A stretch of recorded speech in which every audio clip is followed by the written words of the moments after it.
Next topic is drift velocity. Suppose that we have conductor, it always contain a lot of free electrons. Electrons are in random motion in absence of a cell or battery. When the conductor is connected to a cell or battery, then all the electrons start flowing in the same direction from negative part of the battery towards positive part of the battery. At every point, electrons are accelerated because of the battery. Velocity acquired by the electrons when it is connected to a battery is known as their drift velocity. Electrons always will have collision between them. After the collision, the speed of electrons tend to decrease. But at same time, because of the battery, they are again accelerated and speed will again increase.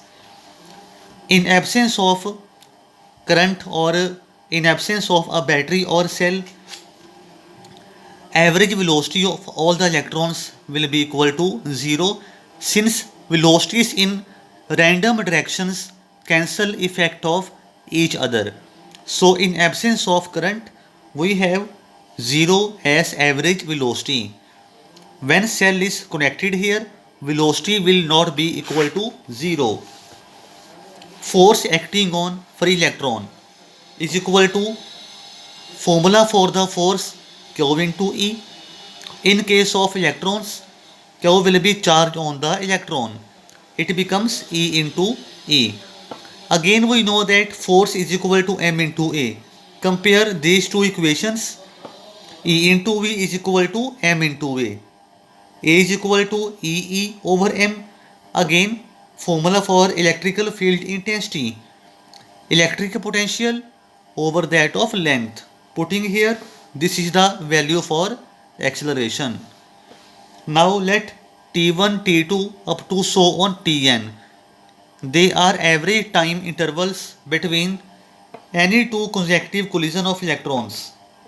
Then velocity acquired by various electrons are only for first electron v1 vector is equal to u1 vector plus a vector into t1. For all the electrons, acceleration will always remain constant. Velocity for second electron u2 vector plus a vector into t2 up to so on.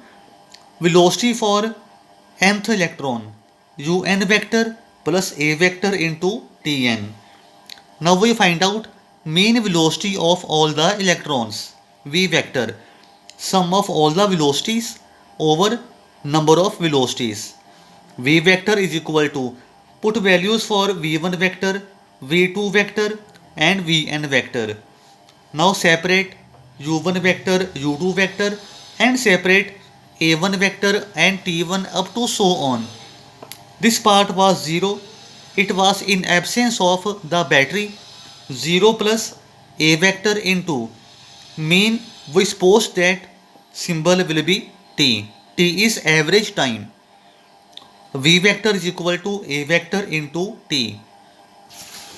Next one is in the mode. We take only magnitude. V is equal to a into t. Put value of a. EV over ml into t. T is the average time interval between any two consecutive collisions. T is also known as here relaxation time.